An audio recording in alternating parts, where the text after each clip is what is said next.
I actually had a good relationship with Tony because I would go to Victory Records. He would invite me into his office and I would sit in there and listen to him on phone calls and started to learn the music industry. He would kind of explain different things to me about the music industry. So he kind of became like almost like a mentor to me.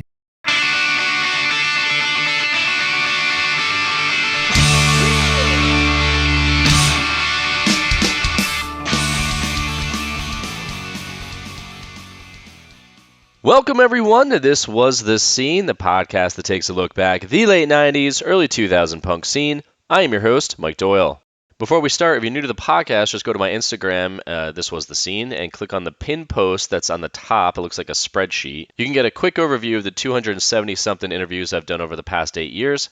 Some mentions of interviews would be with Mineral, Millencolin, Grade, Lifetime, Blue Meanies, Adam and His Package, and so many other interviews that you'll probably not find on other podcasts because this is a very obscure podcast, which other people probably will tell you. Also, you can go support the podcast by signing up on my Patreon for $1 or $3 a month over at patreon.com/thiswasthescene, or you can go to thiswasthescene.com. There's other ways that you can support the podcast with merch or, sending money or whatever it is. Student Rick was an emo band from South Bend, Indiana.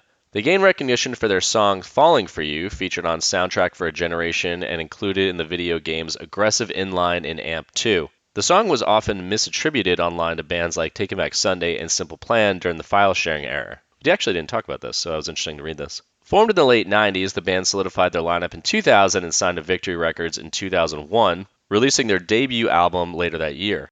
They toured extensively, including the 2002 Vans Warped Tour, but faced lineup changes and injuries along the way. Due to creative differences, Student Rick broke up in November 2002, with members later forming other projects like Hello Vegas and Say Say. Big shout out to my homie Double J, aka Jason Link, aka the guy who works at Epitaph Records, episode 136, for connecting me with Adam and also giving me a bunch of notes to reference for my questions. So I got Adam on the Zoom, this is what we chat about. Hello Vegas. What keeps him from playing reunion shows? Signing to Victory Records fairly quickly? His thoughts on Tony from Victory? Breaking down the artwork for their record? Recording at the Blasting Room? Being on tour on 9/11? His non-love for new metal bands? Covering Heaven is a Place on Earth? Getting slack for not being a hardcore band when they signed to Victory Records? Going on tour with Unwritten Law and a ton more. Lastly, if you're looking for a freelance graphic designer / motion designer / video editor / awesome dude, you can email me at mike@drive80.com and I can send you some samples and pricing. Things I do are branding and visual identity, marketing campaign design, podcast video clips, short form content for reels, explainer videos, print design, digital design, video shit, hit me up. That's all I got to say, so feel free to subscribe, leave a review, and share this with anyone who'd love some punk rock nostalgia. With that said, let's get started. Yeah, I'm definitely interested in getting your perspective of being on a Victory. I mean, every time a Victory band comes on, it's always an interesting conversation because everyone knows about I always say mythos, all the Tony Brummel legends and what he was like. And I've interviewed ex-employees who worked with him, and they gave me like the behind the scenes of just the turmoil of working in the office. But yeah, man, leading up to that. So the way I structure this is I go back in time, start with how you get involved in the scene, how the band starts, all the time through that, and then in your case, when you guys break up, some bands, they will still be going. Some bands have broken up and then they take a decade off and get back together. But you guys, it looks like you broke up and you've never gotten back together. And we'll just brush on that really quickly, and then we'll go back to how you got involved in the scene. But have you guys done anything since you broke up? Basically, what ended up happening was we broke up, and then I had started my solo project maybe a few years after that. It was called Hello Vegas. And it was just something that I was doing. I went out and recorded with John Niclario, another awesome guy. Man, what a good guy he is, like just super talented. So when I recorded with him and came back with songs that, I just absolutely loved and kind of started to make some waves with it. And Jason from Student Rick hit me up and was like, hey man, I've been thinking about, wanting to get the band, back together, like, what are your thoughts on that? I was like, well, I already have a band, or music at least, that I'm working on right now. If you want to be a part of it, then great. We went back and forth with the other guys and discussed, whether we should be Student Rick again. Should we continue on as Hello Vegas? Like, what should we do? And so the decision was made that Brett was the other vocalist and guitarist in the band in Student Rick. So the decision was made that we were going to move out to LA and just figure it out. It was like, I mean, we were, still fairly young and, wanted to play music, and we were like, oh, let's just get back together and see what we can do. So we got out there and went straight back to our manager who managed Student Rick. And it was this guy named Rob McDermott, who actually managed Lincoln Park. We kind of went back and forth, and he was like, well, if you do this, you have to go back to Victory. Do you want to do that? Or do you want to start over and see if we can get you guys a record deal and go from there? And that was enticing. We've done the Student Rec thing, even though it's the same members, we've done that. Let's try this again, as Hello Vegas. And so that's what we did. We never signed a deal with it. It didn't really actually go that far. We had kind of like a following out in LA. We could like sell at the Viper Room. I mean, things happened with it. We put out a record. It's probably still on Spotify. I'm not sure. It was called Feel Good Days. That's actually only Jason, who is the bass player for Student Rick, Zach, who is the drummer for Student Rick, and myself. Brett had left, so he wasn't even on that recording, but he was a part of some of the writing for it. So that was kind of, I mean, it was a different version of the members of Student Rick, but not the same kind of music or anything along those lines. And that really came because I guess it was one of those things where I looked at the sound that was kind of happening in emo and punk and all that kind of stuff after we had kind of gotten out of it, and I was like, other bands are doing it better. I don't want to really go back and like try to redo something. It felt so magical at the time, which was the record that we put out. It needed to live by itself. It just needed to be a time and place, and that just be it. Then we just move on with our lives. And there have been conversations over the years in terms of the band, doing something again. And man, should we play this festival? There have been different festivals that have asked us to kind of, get back together and play, or, should we put out a song together? But for me, I don't know. I just feel like it's, again, just a time and place, like let it be, let it live, where it is, and move on, So, I mean, it's, 25 years ago at this point. So it's a long time. Do festivals offer you a decent amount of money? Like, I don't really know how the whole behind the scenes works. When I see there's some festival where Cirque Survive just finally announced they're coming back. It's this massive festival that's going to be in Louisville, Kentucky. And I'm looking at it, and someone messaged me and they're like, the amount of money they're going to pay these bands. And I was like, I don't think they really pay them. I think they kind of pay them in, I wouldn't say exposure. I think some bands have a guarantee, but when a festival is reaching out to you, someone like, a band like you guys who hasn't been around for 2 decades, do they come in with like a number, or do they just say, hey, you can play it, and then you're afraid to ask them for a number? It's kind of a difficult question to respond to in terms of being paid. Yeah, I mean, there's definitely money that would come along with something like that, but in terms of how much, it's never really been negotiated. Like, we've never really gotten that far into it. It's kind of been like, hey, would you be interested in this? We'll discuss it. And it's always that somebody doesn't want to do it. And currently that's me. if I'm being honest, like, it's me. I'm the one. Why? I just, again, it's one of those things where, we've talked about it over the years, and it's just kind of bounced back and forth. And, all of these always have a special place in my heart for those guys. We did something together that I think about all the time. I loved it. I loved being in the band. I loved, writing music with them. But yeah, at this point in my life, I've got 2 small children. I've got a wife. There are things that I'm kind of working on now, and it's part of my past, and I'm proud of it and I love it. But in terms of, going out and playing a festival, they'd have to do it without me if they were basically. Yeah. Do you find like it's something that you just don't want to have it be the thing that defines you? No, not necessarily. I don't know. It's just not really, it wouldn't feel genuine to me. It wouldn't feel like I was doing it for the right reasons. And that was the whole idea behind the band, behind me even getting into that kind of music years before we even signed a record deal. I felt like I was on some sort of like mission. Like, there was a reason why I was doing it. There's a reason why I was there. And now if I were to go back and do it again, it would feel like there's no reason. Does that mean, yeah, there's just not really anything to add to it at this point. The whole idea for me with Student Rick was, I felt as though I was helping something grow. I was helping something get out there. Like, I mean, that was constantly what I was trying to do, even years and years and years before I even formed Student Rick. It was one of those things where, I had heard the Descendants. I mean, they were the first band that got that really, I felt like I planted a flag. Like I was like, okay, here we go. This is a sound that I feel like is my own. Because before that is, I was listening to my parents' music, Beatles, Crosby, Stills and Nash, which I still love all those bands, but it wasn't mine. So I felt as though I needed to have my music. So when I heard the Descendants, at that point, I was like, I have got to explore all of this and figure out, like, why isn't everybody know who these people are? Why isn't everybody playing these bands? Like, why am I not hearing it everywhere? So at that point, it basically became almost like my personal tiny little mission in South Bend, Indiana, to buy these records and hand them out, to friends. Like, you have to hear this. You have to hear this. You have to hear this. Like, and there were so many bands that I had done that with. And it was also, one of those things where it was like sort of like the Tooth and Nail bands were kind of coming up at that time. And, it was like MXPX and Goaty Hook and Value Pack and like all these bands that were on, on Tooth and Nail. I mean, even like Zayo, like all these like hardcore bands, like there's so many just awesome bands that were coming out of that. And so I was just buying those records and just letting my friends borrow and be like, you got to hear this. So there was like a mission, there's like this whole thing behind it.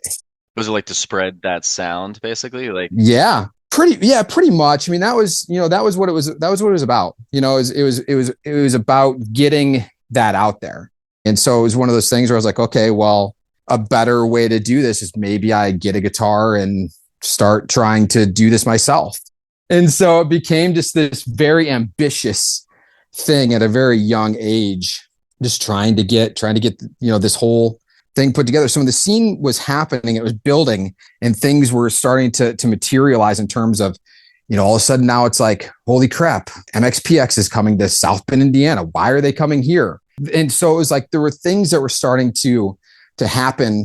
There was a scene building all in these little pockets all over the place. And that's what became, the scene, obviously, in the late 90s, let's say 98, 99, somewhere in there, where it was like all of a sudden you could go anywhere, between then and 2002, it was like there's this whole thing. You could go anywhere. And there were bands that had sort of that sound that you were looking for. I mean, you guys, up in New Jersey, like so many bands coming out of New Jersey. I mean, that was really, where a lot of this sound was coming from during that time. Saves the Day was coming out of there. Midtown was coming out of there. They could go on and on and on, but it was one of those things where, everybody just was kind of doing their own thing. And then it just turned into this massive movement that that just exploded. How does a band start? This is a great segue too, because it goes into how you get involved, which you just naturally went into. So this is a great way of how the band starts. So I was in numerous other bands prior to starting Student Rick. I had gotten kicked out of a band. Actually, I don't even to this day, I don't even know why. But I was like, oh, okay, well, that's an interesting feeling. That's an interesting moment. So I was like, well, I'm going to show these guys, that kind of thing. So I had heard about Brett, and we had actually gone to high school together. And I had heard about him. People were like, he's a really good guitar player. He's a good vocalist.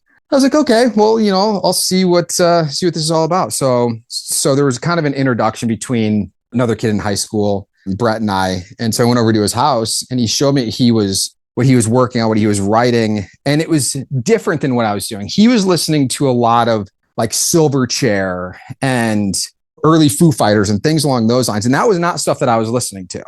I never really got into that stuff. I was listening to all the bands that I kind of mentioned before, but that's kind of really, where the sound developed. It was this whole thing between his influences and mine and just smashing them together. And then I had somehow come across Jimmy Eat World. and I'm sure every band talks about Jimmy World, or at least most of them, because I mean, they were just a huge part of everything. And so I got my hands on Clarity, and I was like, Brett, you have to hear this. Like, this is unbelievable. Like, it just blew my mind, because it had the sound, again, of what I loved, but then also what he loved. It was this band that we were able to kind of come together on, like, yeah, that band is what we want to be.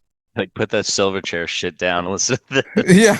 Yeah. I mean, pretty, yeah. And it worked. It worked. Like, he was all in. Like, that CD lived in Brett's car forever. There was no other record that lived in his car as much as that record. Yeah. So, I mean, that kind of led us to kind of, writing a little more in that direction. Like, and you can kind of hear some of that stuff on, on the Student Rick record. We were heavily influenced by those guys. And actually, Midtown, he was a huge influence for us as well, which still love those guys. Actually, I just texted with Gabe the other day. He's another great guy that's still deeply involved in all of it. Just a fantastic guy. Jason was in another band, and I basically stole him from that band. And I felt bad about it, because, the other guy that was in the band was a friend of mine, but I was like, I have to do this. Like, I have to make a move here. I need a great bass player. And he was it. Yeah. So basically it was us three that were together, and we didn't have a drummer.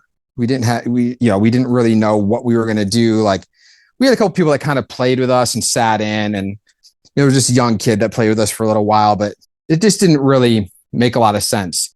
Jason knew of Zach because they worked together at a store in South Bend called Woodwind and Brasswind. It was basically like an instrument store. You could buy amps and guitars and flutes and all that kind of violins, whatever you wanted. So he's like, yeah, Zach is a great drummer. He's into this kind of music. Let's see if he's interested.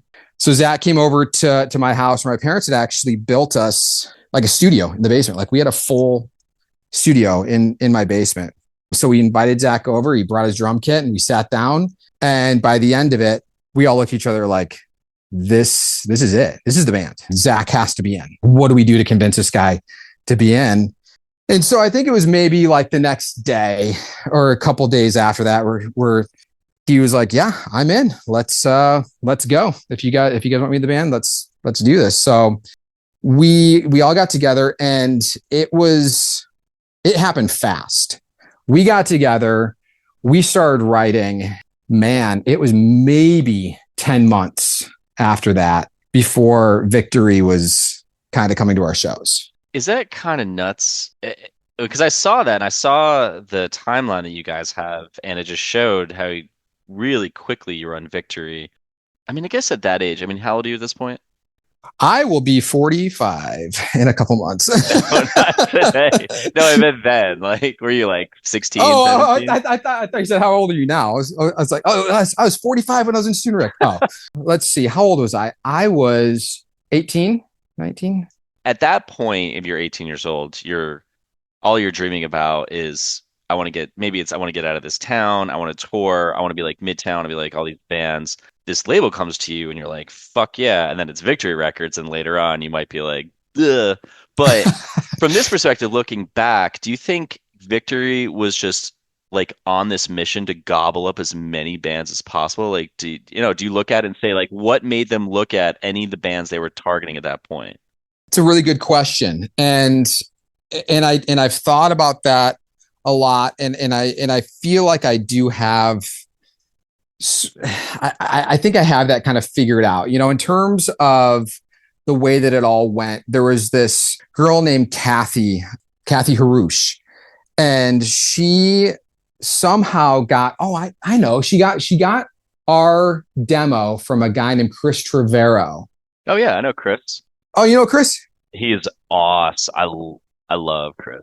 He came to one of our shows, I think by way of Double J, by way of Jason, and took our demo back to Kathy. It was not even maybe like Wednesday, after the show, that she was contacting us. Like, this is really good. Like, I like this. Can you guys, record more so I can properly present this to Tony? We were like, yeah, we can go do some more stuff. So yeah, we went into the studio maybe a few weeks later and recorded a couple more songs and sent it over. And it was one of those things where at that time we were talking to a few other labels. We were talking to Drive Through. Gosh, who else? We had met, I think, with some people from Fueled by Ramen at that point as well. But there was no real movement in terms of all that. There was quick movement with Victory. They were like, we like this. How do we kind of move things forward? So basically, they came to a couple more shows after that and offered us a deal. But it really did come, in a way that, and really, I mean, we were kind of one of the first bands that had that sound on Victory. I mean, there were bands that came after us, but at that time, there wasn't a lot of that going on there. The other bands that they were signing actually at the same time was Thursday. We had invited those guys out to play with us in South Bend, and they just blew our minds. We were just like, they played a tiny little cafe where you move the chairs to the side and like there's people making coffee, in the background. Like they played that with us and just blew people's minds. But that was prior to, maybe they had just signed to Victory. At the same time, Kathy was showing us Taking Back Sunday, and we were like, holy smokes, like what is this? And so they, basically getting ready to sign them. And I walked into Tony's office. I was like, Taking Back Sunday is incredible. Like you can't lose this band. So that was definitely one of those moments where I think he was hearing that up from a lot of different people, around him. So he picked them up as well. And not saying that I was instrumental in him Taking Back Sunday. I'm just saying that they blew my mind. You heard it here first, folks. In a way.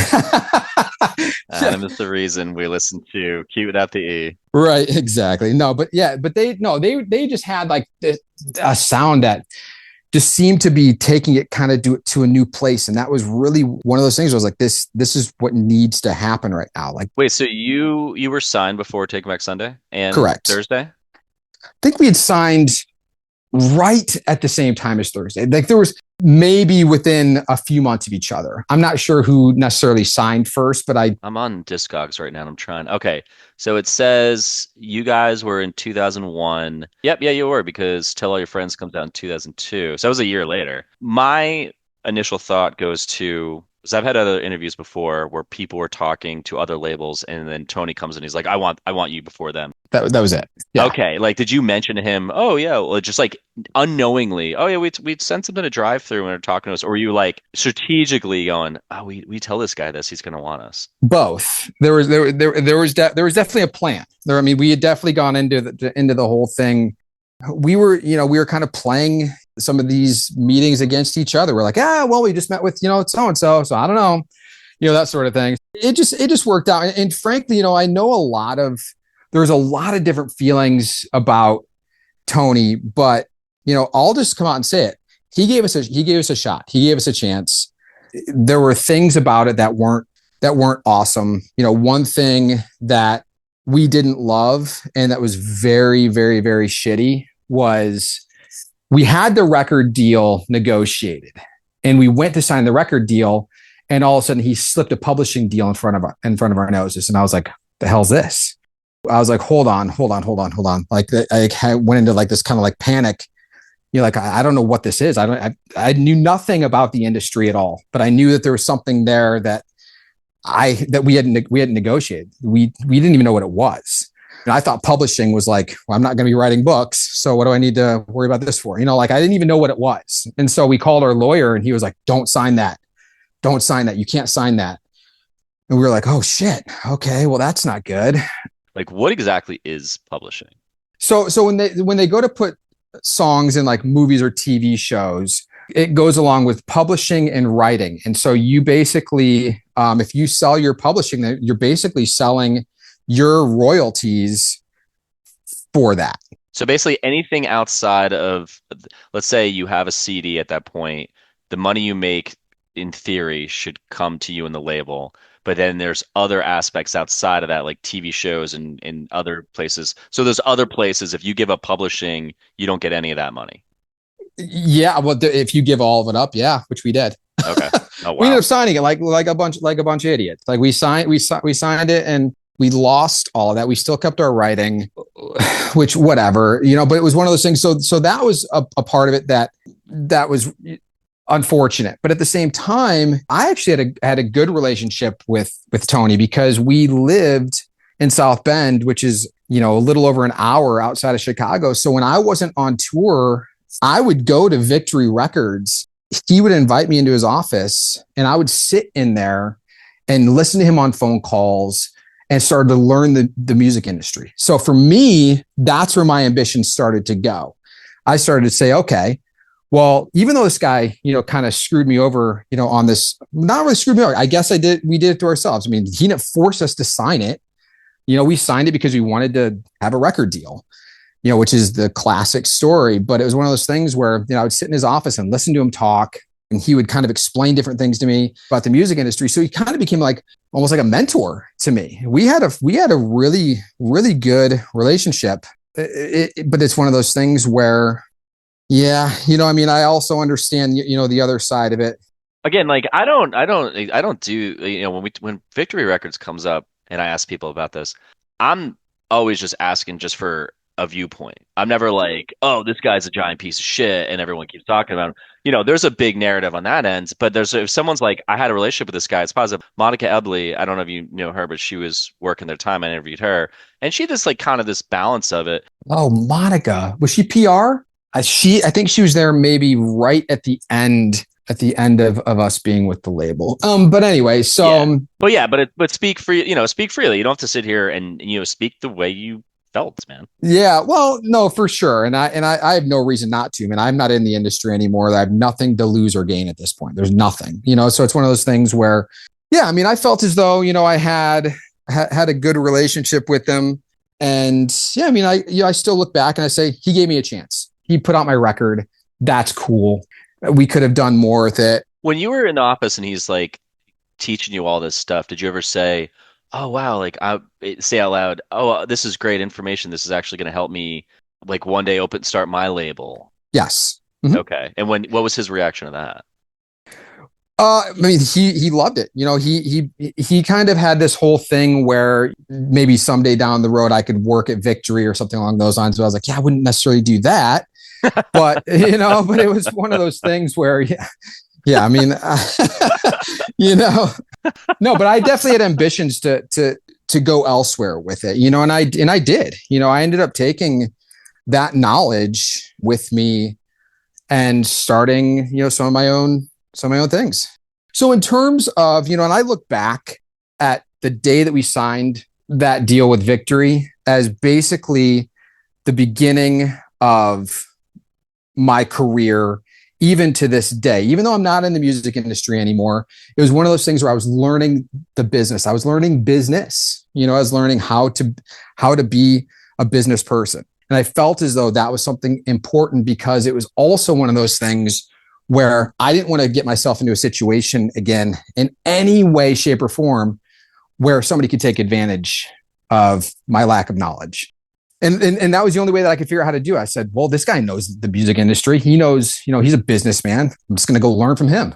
So it was cool. It was a cool time. One big thing that I did take away, and I still hold it to this day, anything that I do in business, I refuse to purposely hurt somebody. And that is something that I learned by way of Victory because he purposely hurt us. And there's that side of it, where he purposely put that publishing deal in front of us. And it was not meant to help us. It was meant to help him. I see a lot of that even to this day where I'm like, yeah, I'm not going to be a part of something along those lines. If you're going to hurt somebody in any way with a deal or with business, I'm not going to be a part of it. Even with the business, there's some of that stuff that, that I took again, from that moment in my life. It still sticks with me to this day. It was important. It was important for me to go through it. For some reason, when I saw the cover art for your CD, my thought was that you guys got signed after Take It Back Sunday because there's a very similar green tone to it. Have you ever? I never realized that. Okay, because it was, yeah, actually no, because you guys were before them, so their artwork kind of has that green tint. Did that ever stand out to you? Or am I just like, I don't know, this might be some stupid incidental just because I know design and just caught. No, and it's something that I need to go back and look at both of those records because it's something that I never paid attention to at all. The concept actually behind that record is, I can go into the whole design if you want for a second. Yeah, man, go for it. I mean, I think what happened was, honestly, now to think about it, typically there's a small amount of graphic designers. They have a style, and it looks like they kind of translated that across the board. Because I'm looking at your artwork on Discogs. Yeah, no, because the guy that designed that the Student Rick record is actually the guy whose band I stole Jason from. So Was it Paul Frimmel? no, it was this guy named Jan Bennett. He actually went on to design a Saves the Day record, the one with the orange, the grapefruit cut in half. That's Jan. Again, it's one of those things where it's like all of these people that got to go on and do such cool things, and that's why I love, talk about this kind of stuff, all these years later. It's like, man, you get to kind of celebrate your friends, at the same time that got to go on and do such cool things. It's just fun. It's just awesome to be able to go back and now be fans of all of those people who had nothing necessarily to gain by being involved in what we were doing. It's just cool. I just love it. We'll go through the artwork 'cause I have it open right now. I had this sort of idea where, it goes back to, even though I wanted to plant my own flag, in terms of the style of music that I listen to, my whole thing with music started from my parents. They were huge or are huge music fans. But when I was a kid, like, we had this awesome record player. The sound of the needle going on the record was something that I always said, if I put out a record, doesn't matter if it's, on a CD or a tape, I want that sound. I thought that was a cool sound. And so I had this whole idea behind making the front of the record be a record player. When you open it up, it looks like a vinyl record. And then the sound of the needle going on, on the record. I mean, all of that stuff came from the way that the way that I grew up. I wanted to go back with that record and say, just as almost to kind of hide it in there personally, like, this is where it all started for me. This is the sound. This is the look. This is where it all came from. I was kind of running through different ideas in terms of what to name the record. And I had this weird feeling at the time where I said, what if this is the only shot that I get to do this? This is the only record that I ever get to put out on a record label. What do I want to name it? So I named it Soundtrack for a Generation for a reason, because it wasn't necessarily a soundtrack for our generation. It was basically like our soundtrack. It was one of those things where we did catch some for naming our record Soundtrack for a Generation. There were different bands that were like, you think you wrote the soundtrack for a generation? I'm like, no, hold on a second. Let's have a conversation here. Like, so once I would explain, they'd be like, oh, that's kind of cool. When it came down to the name, that's really what I was thinking. I was like, if I were to basically write the soundtrack for my life right now, what is it? What is it? What do these songs sound like? What's it all about? So it's not really like a concept album necessarily, but there is a concept behind it. Did you ever listen to Worship and Tribute, Glassjaw? Oh yeah. Did you ever see their artwork for their album? Where it is yes. Well, didn't they do like the clear cover on it though, with the like needle, like, yeah, that was cool. So I sent you a link through the Zoom chat with the Discog, so you can see it has all the artwork for the album on it if you click on it. But yeah, when I clicked on whatever was the inside of the tray, or what do they call that? Yeah, like in the bottom of the tray when you open it up, they had like, it was a very similar thing where I guess where you took the CD out. The CD looks like a record, and if you take it out, below it is the needle on the record. It was, so I just saw that and was like, I wonder if Glassjaw saw that. Who knows? I don't know. Like, Glassjaw ripped you off for Worship and Tribute. I don't know. It's definitely one of those things where I wasn't really necessarily paying attention. And I mean, when did that record come out? When did that Glassjaw record come out? I was out in LA. I think it was like 2003, I think. 2002, it was after the fact. But it just looked I mean, obviously everyone was pulling from things back then. There was no real connection there. Yeah, for sure. And it's definitely one of those things where, other bands, probably, have sort of the same sort of, background with their parents listening to vinyl records and them really just having that sort of feeling. Because the sound of a needle going on a record, it's just something so magical about that. It's just something so simple, something so tiny, but it's so magical. And I just wanted that. I wouldn't do the record without it. And so basically and back then you didn't have the sounds available just anywhere. You had to basically make that sound. I think we actually took a cassette tape and recorded that and then took that to the blasting room and then recorded that, if I remember correctly. Yeah. So I think it was something along those lines. We had to do a lot of cool things like that, but that Soundtrack for a Generation was, I think, the last full analog record ever done at the blasting room. They were getting Pro Tools set up and all this kind of stuff, and getting ready to kind of move into sort of like the Pro Tools meets like the reel to reel. But I wanted to go there for two reasons. One, Descendants, obviously the Descendants. Yep, and I was like, I have to go meet these guys. Like again, it was one of those things where I just had this feeling like, if this is the only shot that I get to do this, I want to do it the way that I want to do it. And I'm not saying I'm not the only person in the band, obviously, but it was one of those things where I'm petitioning this. So like, guys, the Blaster, like this, the Descendants, how cool. Like, let's go do that. We got to stay at Bill's house too, which was cool. He let us stay at his house. I mean, yeah. You must have been shitting yourself, dude. He's making, I was. He's making us he makes really good pico de gallo. Like, it might be infamous. I have no idea. I don't know if anybody else has ever talked about it. He makes really good pico de gallo. And so he was making that for us all the time. And we saw Sum 41. They came to the studio when we were there. Like, it was an awesome experience. Real quick, if you need a freelance graphic designer or motion designer or explainer video guy, then hit me up at mike@drive80.com. I specialize in logos, brand identity, print design, video editing, explainer videos, software demos, and a lot of other cool shit. So again, email me, mike@drive80.com. And now back to the show. I don't even know where I was going with that, but yeah, that was kind of a little. Oh, the reel to reel. That's what it was. Yeah, it was like, well, you said like the reel to reel and recording the blasting room, and then the two things of why you wanted to record there. So then the other reason was because I knew that they had the reel to reel, and I knew that they hadn't moved over to Pro Tools yet, and I wanted to go do a record. I didn't want to have anything on it where it was like, well, you can fake this, you can do this, you can do that. I wanted to go do a record the same way that any of the bands that I loved had gone and done records. And Pro Tools, it's one of those things where it's a great tool to have. I mean, now that, so many bands have kind of recorded with that, and there's so many cool different things, and they've actually used it in different ways that, kind of make records interesting.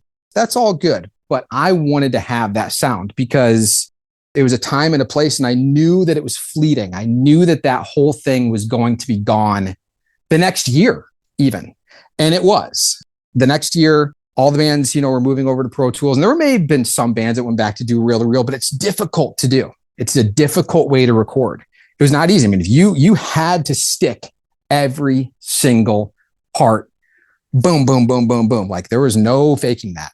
And it made us better musicians. And that's what I wanted to. I wanted to walk out of it and get out on the national, stage on tour and be the best we possibly could be. Because we're getting up there with bands that'll blow your minds. And if you're not at that level, you're going to be laughed off the stage. After we recorded the record, all of a sudden we're, on stage with bands that we loved. We played with Midtown. We played with the Juliana Theory. We played with Something Corporate. I mean, there's so many bands. Yeah, Jay asked me about that. He was like, one of the talking points, he's like, touring with drive-through bands. Were you just on tour and happen to play shows with them, or are you actually touring with bands for certain legs of certain parts of the tour? So that's an interesting story. So what ended up happening was, and this is one that I don't think that I've maybe really ever told, way that it went. So we were friends with a band called the Benjamins. We had contacted them and said, hey, let's do something together. And like, yeah, let's do it. Get it booked and we'll go do this tour together. So this tour gets booked. All of a sudden, we start hearing that Richard from Drive Thru is asking, hey, can the Starting Line play this show?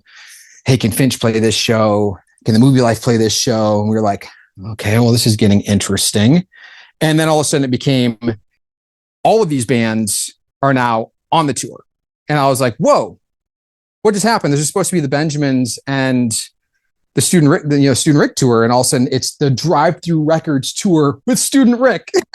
I was like, what the hell just happened here? So it was like all these bands that are on Drive Through are now on this tour with us, which was cool. The Starting Line guys, super nice, super cool. The Movie Life guys, we played with them a few times, great guys. But that was definitely an interesting tour. But what ended up happening was we got to Connecticut, I think. Jamie from Hatebreed was putting on the show. Whenever we were in town, we would go meet up with them. He'd come meet up with us. And so he wanted to put on this show. And so, we're sitting outside, hanging out, talking. I was like, man, like this tour is going to be going for, quite a while longer. And he was like, how the hell did this happen? Like, then all of a sudden it's like this Drive Through Records tour and you guys are on Victory. I was like, no, yeah. So I told him the story, but what ended up happening was the next day was 9/11. So the tour was, that was it. So that was it. The tour, obviously, we woke up, all of our parents had called us 50 times and couldn't get a hold of us. And we walk into a McDonald's and we see that the first tower had been hit. And we're like, what the heck is going on? And we're standing there as the second plane hit, like watching it on the news. And I was like, oh, this isn't good. What state were you in? I think we were in Connecticut still. I think we were. We were somewhere around that New York area because we were supposed to go to New York that day. We were supposed to go there that day because it was CMJ festival. And so we were supposed to go there. All of our families were supposed to fly in. We were supposed to play CMJ. Obviously everything, flights were grounded. Everybody's, nobody's going anywhere. We're calling FATA, booking, like, what do we do? And they're like, we think this thing's canceled. We think this whole thing is going to be done. And so we basically, sat around for a few hours. We got the call. Yeah, that it was canceled. So we drove home. I think they had basically postponed everything for maybe 2 months, something along those lines. I don't remember exactly how long, but by that point, all the other bands, were on other tours and we were kind of doing our own thing. And I don't remember who we were out with. We actually made it back out to New York and played CBGB for CMJ. And there was still like dust in the windows, from all of that. And it was creepy. It was an interesting place to kind of go back to. But we did, we went back and we played, like I said, CBGB, and it was a good show. And that was a year later. No, that was a few months later. I remember walking by a shoe store right by CBGB, and there was dust from the towers and all that debris, like still on the shoes. So that was, yeah. I don't think I've ever really told that story, but that was an interesting time for sure. Yeah, Jay had that mentioned. He was like, he had 9/11. He's like, it might be too deep, but he had that in there as like a question. It is deep, but at the same time, all these years later, it's like these stories need to be told, and that's part of, a lot of this as well as, these bands get to come back and tell a lot of these, these stories because it's important that this stuff is told. We all built something together that not many people have gotten to do. We built a scene, a movement all together. We were all like, is basically like one matchstick lit the next. And we hoped that would turn into some sort of a big flame. And it did, and that's cool.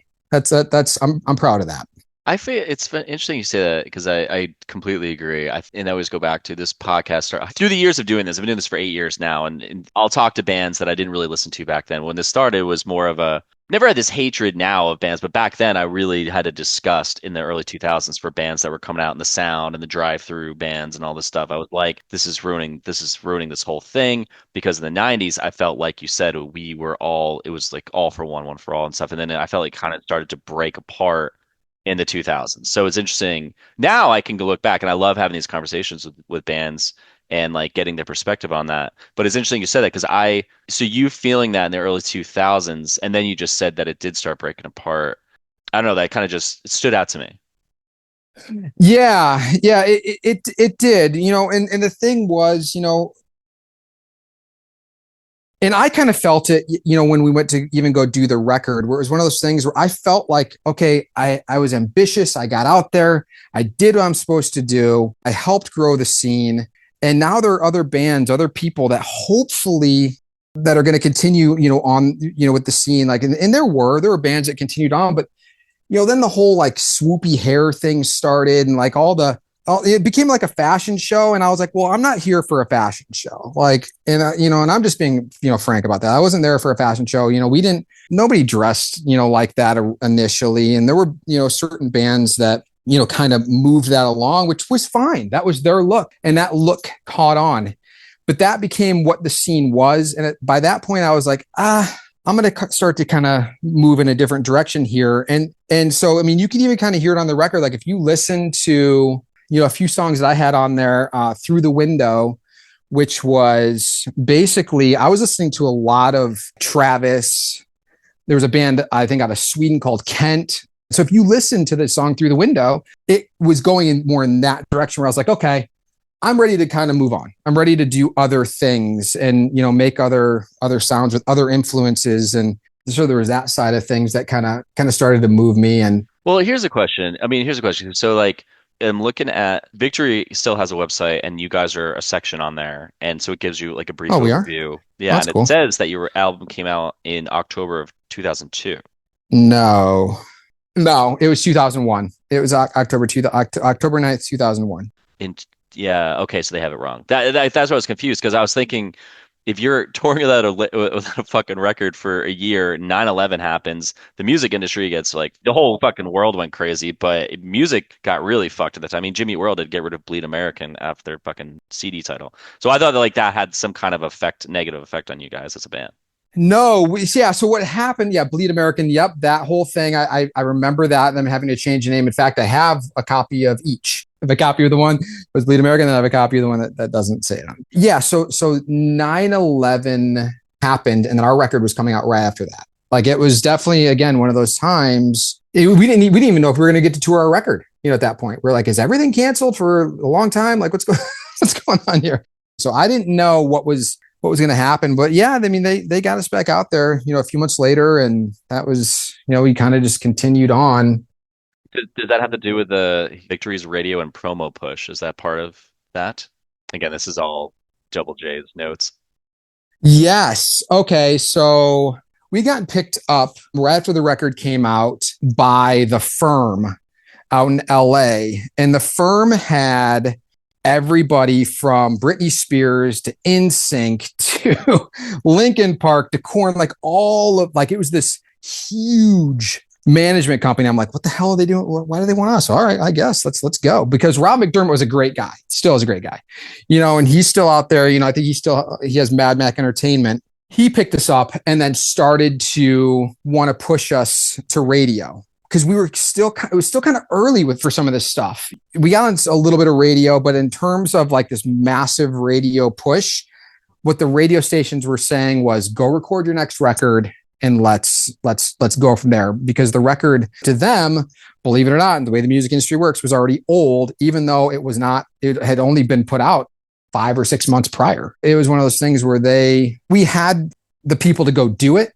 We just needed to go do the next record, I think, in order to really go there. But it was kind of funny choosing The Firm as our management company because it was one of those things where I was so glad again that I had found the sound that I wanted to listen to at a young age, because all of that new metal, all those bands that sounded like they sing out of the bottom of their chin, that whole sound was over there with The Firm. And I was like, well, maybe we can infiltrate and bring other bands with us and get rid of these guys. But we did like Linkin Park. Linkin Park was one of those bands that I thought they were awesome. And so I was like, yes, I'll sign with Linkin Park's manager. But if it was somebody else, like Korn's manager or something, I'd be like, absolutely not. It's funny you said that because you guys are on, and I saw this through Spotify, you're on an Aggressive Inline video game. You're on the soundtrack. And actually, you're on there twice. I think you're the only band on there that's on there twice. But I clicked on this one band called Boy Hits Car. And my God, it was like a bad version of Incubus. And I I just had to bring that up just because it was in my notes. But the fact that you said you were in that management company with these bands that were that metal sound, and then you're on this like it's like that's kind of your mission statement internally a little bit for yourself, but then you're on this game, this soundtrack with these bands. It seems kind of ironic. So that makes the point is exactly that, where I was saying, okay, well, maybe we have an opportunity to get in there and to do, something along these lines where we can start to get it out there by way of the firm, by way of their access, and then bring other bands with us. Now, they had signed another band called Rooney, which I loved as well. They gave us the Rooney demo, and I was like, this is really cool. And it's actually Jason Schwartzman's brother. He was in Phantom Planet. Jason, okay. yeah. So they had Phantom Planet as well, and so I loved obviously Rooney. both of those. Yes, I remember. Yeah, that. So they had them as well. I really wanted to be able to bring other bands over, and I was, when we go to LA and we'd sit with other managers over there, I'd kind of slip them like the Reunion Show record or like different records, for bands that I really liked. Like, hey, check these guys out. Like just kind of do stuff like that, because I could not stand what was popular with the masses in the late 90s, early 2000s in terms of rock music. I was like, we're done. This is it. This is where it all ends. It was a good run, guys, but this is it. I wanted to get my friends' bands out there, and I wanted to try to help get them into some of these pockets, as well. Get them, signed to Victory. Help, get them with bigger management companies. Get them out there. Get rid of this other stuff that's going on. Did any of it work? No. But, it didn't, but it was something that I set out to do, but it wasn't something that I was capable of doing, but other bands did. And that's what's cool. Is there other bands out there? I mean, all of a sudden now you have My Chemical Romance, super talented band. Like they should have gone where they got, they were destined to get there. So their bands like that were the bands that could go do that. I thought that maybe Student Rick could go there, but then I realized, no, we're not the band to do it. We're not the band to do something along these lines. It's going to have to be bands that, are frankly bigger and have the ability to take this to the next level. Student Rick was a good band. We didn't have that though. You have to have that. And it's like Panic at the Disco, My Chemical Romance, Fall Out Boy, like bands that had, sort of all of that were able to obviously, take it where it went, and good for them. I'm glad it happened. So you guys only put out one record, it shows, but then there's this like split sampler with Thursday, Discog says, but basically it says like you have the one full length, but then I see that there was that covers album where you guys did Heaven is a Place on Earth. Yep. Mm-hmm. Punk goes pop. Yeah. Did you want to do that cover?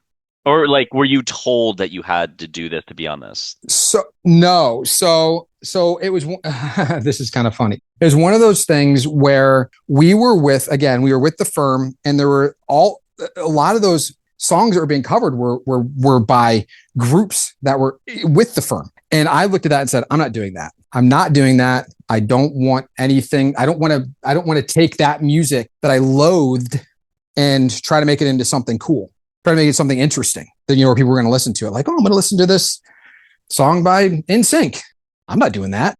So I liked Belinda Carlisle because, she was with, the Go-Go. She had kind of this, the MTV punk kind of thing, kind of going on. I was like, well, that's interesting. That's kind of cool. I wanted to take it and basically throw it back into a different direction and almost kind of, get away from what I thought that everybody else was going to be doing, which I was right about. I mean, all the other bands, there were some cool covers on there. Not going to say that there weren't. There were they did some cool stuff. It just wasn't something that I wanted to do. I didn't want to do that. When did that come out? Did it come out before you guys broke up? Months before you broke up? A year after?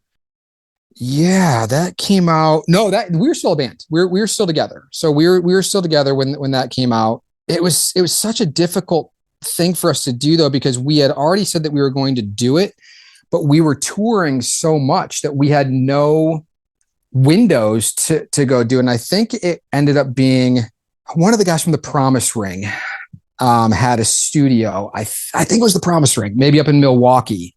God, I hope I'm right about that. If not, whatever. We went up there like a random evening on tour in between shows. And we're like, okay, well, let's go bang out these songs, So we got up there and recorded as fast as we possibly could. I actually ended up not being much on that recording because my girlfriend actually ended up in the hospital that night as well. So I'm like, oh my God, like girlfriend's in the hospital trying to record this song on tour. So I basically like knocked out as much of my guitar parts, did a little bit of vocals. And I was like, guys, I'm going, boom, head back down to Chicago. Yeah. So I don't even remember really much about that recording, but for the most part, yeah, that was the other guys. I wasn't really even much involved. I mean, there's some guitar parts in there that are mine, a little bit of vocals, and that's pretty much it. Did it like do anything to help you guys? Like when they came out? Yeah, I think so. I had always bought the Punk Goes whatever it was, whenever a new one came out, I was like, okay, cool. This is going to be fun. So I'd always kind of pick those up. And I think that it did. I think it did maybe help a little bit. Yeah, not really sure how much though. We were on there with some great bands. I can see the covers you're talking about too, where they're doing like In Sync and like all the hits. Yeah, it's one of those things again where cool. They went. Those bands went and did that. I'm not knocking the fact that they did that. I think that it's interesting, But I knew that they were all going to do that. I knew that everybody else was going to do something along those lines, so I just didn't want to do that. I was like, oh, this is my way of being punk rock, man. I'm going to push back as much anywhere that I can, while signing to the Firm. Classic. What's the being the only punk band on the bill? Did Jason put that in there? Yeah. I think what he's referring to, there were a lot of times with us being on Victory in the early days that they would kind of throw us out with like different hardcore bands and stuff like that. And we're like showing up, plinky guitars and kind of doing this whole like thing. And I think other kids that were at the show were like, what the hell's going on here? What is this? and then people be like, they're on Victory. What is going on? Yeah, there's definitely some of that. It was also one of those things where being from South Bend, Indiana, there were no other bands that we could really tour that we were friends with. I mean, you had bands from New York City that you're from Long Island or whatever it was that they had this whole thing together. You had Glassjaw and the Movie Life, let's say, and all of their friends. You had, Take Me Back Sunday and all the other bands that were around those guys. So they had all of that kind of put together. We had to go out there and try to find it, and it was one of those things where there were certain bands we became friends with that I think maybe kind of recognized some of that and kind of helped move us into different directions. Like the Juliana Theory, like I mentioned, like there were a band, be like, hey, do you guys want to be on the show? Yeah, of course. Yeah, we definitely want to play with you guys. Midtown, we're really good friends with those guys. Actually, on our first tour, we stayed at Heath's apartment. I mean, there were different bands, and that was, again, kind of part of the scene where it's like, well, you guys are kind of on the same mission as we are. Let's help each other out. We were able to build some of that, eventually. But in the beginning, it was basically like when we first signed to Victory, it was like, you're on Victory and you go play with Victory bands. We're like, what? How do we navigate this? We played with Catch-22 1,000 times. It was fun. I liked that band. Not sure how our fans, whether they liked each other's music or not. I have no idea. That's kind of weird though, because like that's when it almost sounds like you guys were the beginning of Victory really turning the ship around or steering in a new direction, where it went heavily away from the Strifes and Snapcases and Earth Crisis and all this hardcore sound, and then it went down this new sound, which really I think blew them the fuck up and led to Hawthorne Heights and these bands that would play on Fuse and made Tony Brommel $30 million. So. Yeah, I should hit him up. I should hit him up for some of that bread. Yeah. Yeah. But it's got to be a shit position for you guys because Tony's seen this direction coming and he's a smart dude, so he goes after it. But you guys are the beginning of it, so you're getting thrown out there when you got a Victory tag on your back, and then people are like, "The fuck is this?" Yep, there was a lot of that initially with us going to Victory. But it was also, again, one of those things where I always was trying to build strategies, trying to figure out like what's going to be the best angle, like where should we go? How do we do this? How do we make as much noise as we possibly can? And I looked at, what was going on with some of the other labels, and I was like, I love the Vagrant Records bands. I love that, but I can't be on that label. Not that they were going to sign us anyway. I have no idea whether they would or wouldn't, but I'm not going to that label anyways because they've Saves the Day. They have Dashboard Confessional. What? I'm not going up against that. And so I'm looking at Victory Records and I'm saying, they don't have any of this. I want to go there. I knew that we were going to get beat up and that things were going to happen along those lines, but I was okay with it because we got to kind of get in, right there at the beginning of it. That was a strategy. I mean, that was all part of what we were setting out to kind of do. So how does that lead to, it says 2002 on Wikipedia, it's like you guys do Warped Tour and then it leads, in that time it goes to the breakup. So what's that timeline leading into you guys disbanding? So Warped Tour was very, very, very difficult for us. You're in a van the whole time? Oh yeah. I always ask that question. Yeah. Oh yeah. And you had, and we were friends. We were really good friends with something corporate. Bands like that kind of, felt sorry for us. Like, come on the tour bus, get some air conditioning. Like, because we're in a van, and it sucked. So it was difficult for us. But at the same time, I was like, nope, we got it. We got to power through this because this is about paying your dues, man. But yeah, it was difficult for us, and I could feel that it was kind of starting to maybe be the beginning of the end of the band. It was sad. It was one of those things where I'm looking at this and I'm like, gosh, I grew up with these guys, at this point, like we've been out here busting our asses, but you could just feel that we were starting to not like each other for whatever reason, egos, maybe whatever it was. And so we got off of Warped Tour. I remember sitting and having a meeting with the band, and there was sort of that talk, like, do we go do the other record? I don't know, like, and the passion was kind of gone. And it was almost like out of nowhere, maybe within the next day or so, when I thought the band was over, we got a call from our manager, and he was like, hey, you guys are going out with Unwritten Law next week. And we were like, we are? He was like, yeah, you're on this tour now. And so we ended up going out on the Unwritten Law tour when they had that massive record. I can't remember what it's called, a Seeing Red, whatever. So that had just hit MTV, and this band was just massive at that point. I mean, just selling out huge places. And all of a sudden we're going out with Unwritten Law. Like, okay, well, maybe we can spark some life back into this band with this tour. We got out there and just playing huge, huge, huge shows. But it was one of those things as well, where what I thought was going to be good for the band and helpful for the band almost kind of went in the other direction, because when you're playing huge shows like that, there's now a barrier between you and the crowd. And that was part of the energy that I think we enjoyed. So we didn't know how to play with a barrier with security guards and then the crowd. Like we didn't know how to perform like that. We weren't there yet. We basically got up there, strummed our guitar, sang our songs, got off the stage, and it didn't feel the way that it did when you're right there. The sweat's flying off the other kids. They're whipping you with their hairs or jumping around, like all that kind of stuff. That was the way that I was used to it, that we were used to it. It didn't help the band. It basically put us in a direction where it's like, do we want that? Is this what we want? Rather than keep the band together, became just another thing where we're like, yeah, I don't know, and then it's kind of stupid because at the same time, you're like complaining that you're playing big shows, which is what you dreamed about, but it's not what you think necessarily. When you get to that point, and Warped Tour was kind of the same way, I guess. Warped Tour kind of had that barrier, but it was a different thing because it's Warped Tour, you're playing Warped Tour. But yeah, so then after that, we did a show, we did a tour with Rufio. And that was cool because it was kind of back in the direction of, okay, now we're on these stages, like these kids are, we're in the crowd, like there's this whole thing happening. Like it was the energy that we were used to. We got off that tour, and Zach was our drummer, was the first one to be like, guys, I'm not feeling this anymore. Like I'm done. And we were like, okay, no, I'm not going to convince you. Like if you need to go, then you need to go.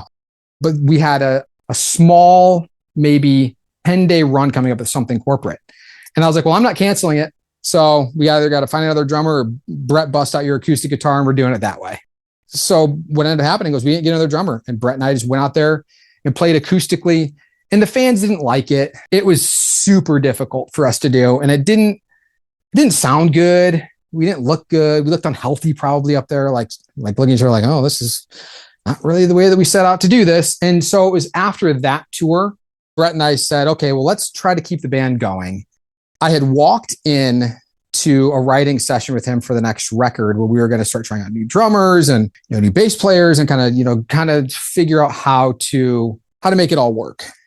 he walked in and he goes, "Hey, if we're going to make big changes in the band, I want to make one more change." And I was like, "Okay, what's that?" And he was like, "I want to write and sing all of the songs on the next record." And I was like, "It's not the band. It doesn't make sense. Doesn't even make sense." And I was like, "What are you talking about?" And he was like, "Well, I feel like that's kind of, the direction that the band should go in and that sort of thing." And so it was maybe like a couple of days later where I was like, "Okay, that's it. We need to call." If he wanted to continue Student Rick, he could have done it. I wasn't stopping him. He could have gone off and done that. But he decided to not do it as well. So I was kind of the last person, I guess, to leave. And then Brett was like, "Okay, well, that's it. That's a wrap." Were you the lone singer in the band? No, Brett and I were both singers. Both of us, we shared the role, and that was our dynamic. That was kind of the cool thing about it. Like if you listen to, the first song on the record, Monday Morning, Brett opens up with the vocal, and then I kind of have more of like the, I don't know, punk kind of voice. I don't know how to really say it. Punk rock voice, man. So I sang "Falling for You." So the single that we had, the video. Yep, that was me. And now that I think about it, looking at this, he loved Jimmy Eat World, and that's what Jimmy Eat World did. I never thought about that. Damn it, Brett, trying to steal from Jimmy Eat World again. No, I'm just kidding. Yeah. So I mean, and at that point, it was kind of one of those things where I was like, he's a great guitar player, great songwriter, great vocalist, and I was like, go do the band. There you go do it. But it didn't go that direction, and I mean, probably could have been cool if he did, but it didn't happen, and that was it. That was the end of my Student Rick days. I always ask this to people when the band does break up or whatever. I mean, you guys really weren't together that long, right? Like 3 years, something like that. Yeah, something like that. Yeah. Did you feel like you lost your identity at all after the band broke up? Yes, 100%. I was completely lost. I ended up in this relationship with this girl that I was all this stuff was kind of happening. Like I was like, am I still a musician? Like, where do I fit? Like, and again, it was one of those things where it wasn't until, kind of going back to the beginning of all this, where I founded, the sound that I was looking for and went and recorded John DeClario's Hello Vegas. That was finally when I kind of came back to it. But there was definitely a time in there when I was lost. What was my career going to be? Like, was I ever going to like have something along those lines? And then, I just kind of slapped myself out of it. It's almost like that, like Indiana Jones thing with the Temple of Doom, when he puts the flame on his stomach and Indiana Jones wakes back up, where I was like, I had like that moment where I was like, dude, get it yourself out of this. What are you doing? Like, you're just feeling sorry for yourself. How long did it last? A couple years. Like I said, once I recorded the Hello Vegas stuff, I was like, boom, I'm back. I got this. I know what to do. And it was just weird that Jason from Student Rick called me. He was like, "Hey, let's try to do this again." And I just had recorded the Hello Vegas stuff. He didn't know anything about that, so it was this weird energy out there in the world that, and I wish now that Hello Vegas would have just maybe, I don't know, had some more success, but at the same time, I look at it and I say, the place I'm at in my life now, I'm extremely happy. I have 2 children. I have a beautiful wife. I have a beautiful house. I have a successful career. Like, I feel great. I feel fantastic. I figured it all out, but it definitely was, it was not easy to get here. But, again, it goes back to the day that I signed that record with Victory was the day that, the rest of my life was set up. I just needed to figure out how to get it there. I'm going to end it on that, actually. That was a really good, that's a good way to end it. Cool. All right, man. So last 2 questions before I ask the last one. What would you like to plug? It could be about you, it could be about a friend, a cause, whatever you want. It could be about all of them.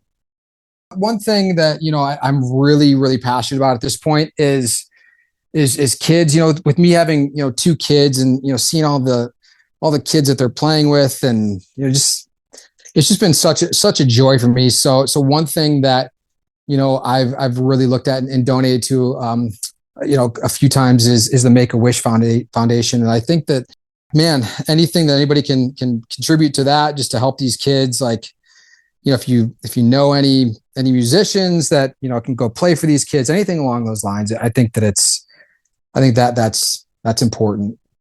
All right, man. Last question. What scene ethics do you hold on to this day?